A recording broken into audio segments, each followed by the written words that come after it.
மேடையில் இருக்கிற எல்லாருக்கும் நன்றி வந்ததுக்காக.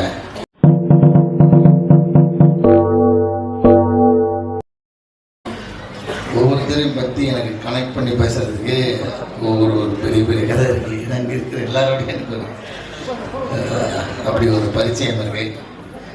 திடீர்னு கூடுவாங்கன்னு எதிர்பார்க்கல. நான் வேறு ஒன்றும் ப்ரிப்பேர் ஆகவே இல்லை. ஏன்னா இந்த படத்தில் சொன்ன மாதிரி எல்லா படத்துக்கும் ரிஹர்சல் பண்ணிட்டு கூட போகலாம். இந்த படத்துக்கு ரிஹர்சல் பண்ணால் அது என் ரோலுக்கு ரிஹர்சல் பண்ணால் ரொம்ப ரொம்ப தப்பாக இருக்கும், இன்னொன்று ஆபத்தாகவும் இருக்கும்.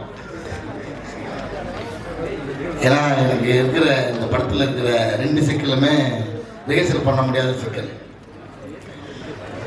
எனக்கு தெரிஞ்ச சரி அதை விட்டுரும், அதை பற்றி நிறைய பேசிட்டாரு வந்து. நான் இந்த படத்தில் கொஞ்சம் முதல்ல விஷாலுக்கு நன்றி சொல்கிறேன். ஏன்னா ரொம்ப நெருக்கமானவங்களுக்கு தான் நன்றி சொல்ல மறந்துடுவோம். இந்த படத்தில் வாய்ப்பு கொடுத்ததுக்கு விஷாலுக்கு ரொம்ப நன்றி. முதல்ல கதை சொல்லிட்டு வந்து ஒரு மாதிரி தயக்கத்தோட உட்காந்துருந்தே இருந்தார். எனக்கு புரியல அந்த தயக்கம் என்ன. இல்லை இது நீங்கள் எப்போ ஷூட்டிங் விஷால் சொல்லுங்கள், நான் எத்தனை நாள் சொல்லுங்கள் அப்படின்னு சொல்லுவேன். சரி நடிக்கிறீங்களா அது என்ன சொன்னீங்க நடிக்கிறேன் அப்படின்னா, அவருக்கு நான் நடிக்க மாட்டேன்னு சொல்லிடணும்னு அவருக்கு ஒரு சந்தேகம் இருந்தது. இது மாதிரியான ரோல் கிடைக்கிறது வந்து ரொம்ப அபூர்வம். ஏன்னா நம்ம நடிக்க மாட்டோம்னு நினச்சிக்கிட்டே நம்மளுக்கு சொல்லவே மாட்டாங்க நமக்கு. ஸோ அப்படியான ஒரு ரோல். அதே மாதிரி இந்த ரோல் நடித்ததில் நான் ரொம்ப வித்தியாசமான ஒரு உணர்வாக என்ன பார்க்குறேன்னா, எத்தனை தான் கோடி வச்சுருந்தாலும் இந்த உலகத்தை கட்டி ஆளக்கூடிய சக்தி இருந்தாலும் அவனோட பிணக்குழந்தை அவன் பார்த்துருக்க மாட்டான். அந்த வாய்ப்பு கலைஞர்களுக்கு மட்டுமே கிடைக்கக்கூடிய ஒரு அற்புதமான வாய்ப்பு. அதே மாதிரி நம்மளை சுற்றி அழுகிறத நம்ம கேட்க முடியாது.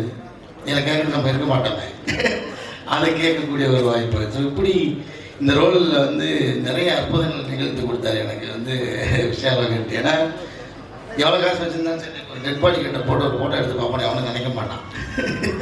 அது வந்து நம்ம இங்கே நோவும் சொல்ல முடியாது, நம்ம அது பண்ணி தான் ஆகணும். நம்ம ப்ரொஃபஷனலாக அதை பண்ணுறோம்.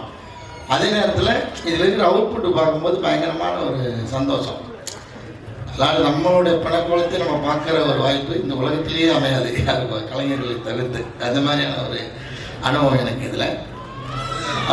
அதே மாதிரி ரிஹர்சல் பண்ண முடியாத ஒரு கதாபாத்திரம் இது. மணிகண்டன் ரொம்ப நன்றி. மணி வந்து தனியாக அப்படிலாம் சொல்லக்கூடாது தான், இருந்தாலும் எனக்கு நான் இந்த மேடையில் ஒரு விஷயத்தை சொல்கிறதுக்காக தான் நான் மணியை வந்து இழுத்த குக்கி போட்டேன். ஏன்னா மணிகண்டனை வந்து நீங்கள் நிறையா பரிமாணத்தில் பார்த்துருப்பீங்க. மிமிக்ரி ஆர்டிஸ்ட், அப்புறம் வந்து ஆக்டரு, நல்ல ரசிகன், பயங்கரமாக ரசிப்பார். அதனால அவருக்குள்ள ஒரு பயங்கரமான இயக்குனர் இருக்கார். அது சீக்கிரமாக நான் அதை எதிர்பார்த்துட்ருக்கேன். டைரக்ஷன் பண்ணும்போது நடிக்க கூப்பிடுங்க மணி, அந்த சான்ஸ் கேட்கறதுக்காக தான் இப்போ நான் போட்டு விட்டேன்.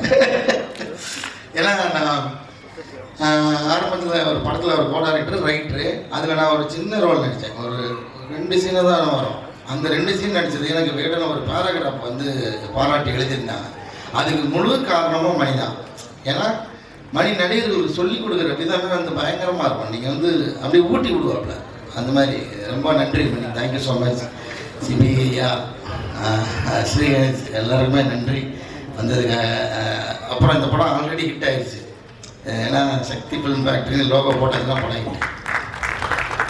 கார்கிக்கு அப்புறம் இந்த மாதிரி ஏதாவது தொடர்புபடுத்தி பேசுறதுக்கு எனக்கு நிறையா கதை இருக்குது எல்லாரோடையும். அதில் வந்து சக்தி அண்ணா இதுக்குள்ளே வந்தது வந்து ஒரு மிகப்பெரிய நம்பிக்கை கொடுத்துச்சு எனக்கு. ஒரு விஷால் வந்து ஃபஸ்ட்டு ஃபோன் பண்ணி சொன்னோன்னே ஓகே படம் ஹிட்டு அப்படின்ற ஒரு நம்பிக்கை வந்துருச்சு. ரொம்ப ரொம்ப நன்றி அண்ணா. நீங்கள் இப்போ அசோசியேட் ஆனதுக்கு அப்புறம் சிவாத்மிகா ஹீரோயின் அவங்கள பற்றி பேசினோம். அர்ஜுன் தாஸ் எங்களுக்கு வந்து இது நான் இது இங்கேயே போயிட்டு யூட்டன் பண்ணிட்டு வரேன்னா அதுக்கு ஒரு காரணம் இருக்குது. இது 2வது படம் அநீதி, கிட்டத்தட்ட இந்த மழை தான் நினைக்கிறேன். அநீதிக்கு அப்புறம் எங்களுக்கு இந்த படம் சேர்ந்து பண்ணுறோம். ரொம்ப ரொம்ப மகிழ்ச்சியான ஒரு விஷயம். என்னென்னா இதில் ரொம்ப கஷ்டப்பட்டு நடித்ததுன்னு பார்த்தா அர்ஜுன். ஏன்னா என்ன தூக்கி சுமந்தார் என் படத்தில்.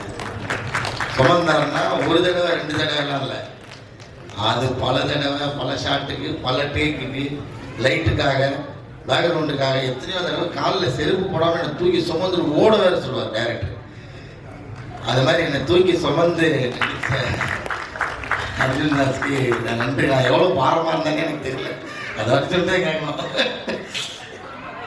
இதுக்கப்புறம் நான் இங்கே யூடியூப் பண்ணிட்டு வந்தேன்னா சிவாத்மிக்கு அவன் வந்து நான் சரி இன்னைக்கு என்னென்னமோ அவர் வந்து திட்டம் போட்டு வச்சுருந்தாரு.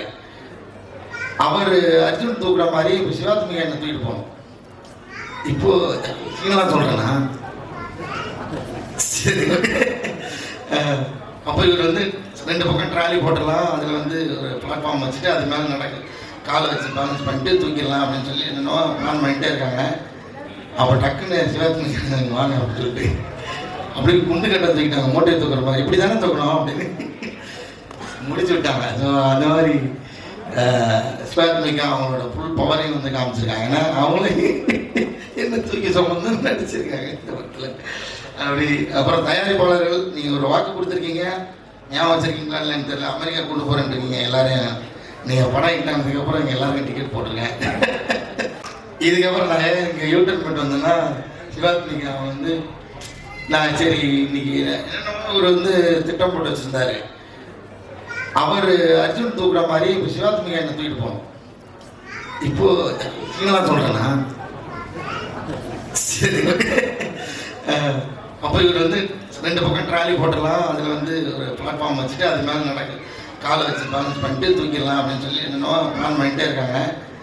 அப்போ டக்குன்னு சிவாத்மிகா வாங்க அப்படின்னு சொல்லிட்டு அப்படி குண்டு கட்ட தூக்கிட்டாங்க, மூட்டையை தூக்குற மாதிரி. இப்படி தானே தூக்கணும் அப்படின்னு முடிச்சு விட்டாங்க. ஸோ அந்த மாதிரி சிவாத்மிகா அவங்களோட ஃபுல் பவரையும் வந்து காமிச்சிருக்காங்க. ஏன்னா அவங்களே என்ன தூக்கி சுமந்து நடிச்சிருக்காங்க இந்த படத்தில். அப்படி அப்புறம் தயாரிப்பாளர்கள் நீங்கள் ஒரு வாக்கு கொடுத்துருக்கீங்க, ஞாபகம் வச்சுருக்கீங்களா இல்லைன்னு தெரியல. அமெரிக்கா கொண்டு போகிறேன்ருக்கீங்க எல்லாரையும். நீங்கள் படம் இட்டானதுக்கப்புறம் இங்கே எல்லாருக்கும் டிக்கெட் போட்டிருக்கேன். முன்னாடி இந்த படத்தோட அறிமுக விழாலே வந்து இதை சொல்லிட்டாங்க. அதனால் தயாரிப்பாளருக்கு ரொம்ப நன்றி இந்த படம் எனக்கு வாய்ப்பு கொடுத்ததுக்காக. அப்புறம் மெட்ராஸ் மேட்னி திரைப்பட இயக்குனர் கார்த்திகேயன் மணி அவருக்கு ரொம்ப நன்றி. நான் கூப்பிட்டேன், நேற்று தான் கூப்பிட்டேன், வந்துட்டார். ரொம்ப ரொம்ப நன்றி. இதில் யாரையும் விட்டுனா அந்த ஐயா ரொம்ப நன்றி. லவ் ஸ்டோரி எனக்கு என்னோட நண்பரோட டீமில் ஒர்க் பண்ணியிருந்தார். அங்கேருந்து எனக்கு தெரியும். நான் நித்தமர்வானம் பண்ணும்போது அவங்க கார்த்தி அவரோட கூட இருந்தனால எனக்கு ரொம்ப நெருக்கம். இந்த மாதிரி நிறையா எல்லாரோடையும் சொல்கிறதுக்கு நிறையா கதை இருக்குது. அப்புறம் வந்து இம்மான் ஐயான்னு நம்ம சொல்லுவோம். நான் எங்கள் பப்ளிக் படம் டைரக்டரு, அவர் வந்து வேறு படமும் எடுக்க மாட்டாரு, அந்த படத்தை ரிலீஸ் பண்ண மாட்டாருன்ற மாதிரியே இருக்குது. சீக்கிரமாக ரிலீஸ் பண்ணிடுவாங்கன்னு நினைக்கிறேன் சார். ஏதோ இப்போ திருப்பி பேசிகிட்டு இருக்காங்க. அந்த படத்தையாக நான் வந்து வெயிட் பண்ணுறேன் சார். சாரோட ஆல்பம் வந்து வேறு லெவலில் இருக்கும். இதுலேயும் பயங்கரமாக இருக்குது. நான் இன்னும் அதை வந்து ஒரு படி மேலே, அது என்ன காரணம்னு எனக்கு தெரியல சார். உண்மையாகவே அந்த ஒருவேளை இந்த இடத்துல நான் அப்படி சொல்லிட்டேன்னு கூட நினச்சிக்கிட்டோம். வெயிட் பண்ணுறேன் சார். அவங்களோட தீவிரமான ரசிகர் அப்படின்றதுக்கு நீங்கள் 2 பேர்கிட்ட விசாரிச்சு தெரியும். பப்ளிக் டைரக்டரையும் யுவபாரதி கேட்டிங்கன்னா தெரியல எவ்வளோ பெரிய ரசிகர் அப்படின்றதுக்கு. டிஎஸ்கே ரொம்ப நன்றி ஐயா, டிஓபி ஐயா, கரணம் ஐயா, உங்களெல்லாம் நம்ம டிக்கெட்டில் நின்று பேசிக்கலாம், பிரச்சனை இல்லை. அந்த மாதிரி நான் யாரை விட்டுனா தெரியல. எல்லாருக்கும் நன்றி, வந்திருந்த எல்லாருக்குமே ரொம்ப ரொம்ப நன்றி. பார்த்திபன் சாருக்கு ரொம்ப நன்றி. விஷால் மறுபடியும் உங்களுக்கு ரொம்ப ரொம்ப நன்றி விஷால். இந்த படம் நிச்சயம் வெற்றி பெறும். எல்லாருக்கும் நன்றி. Thank you so much.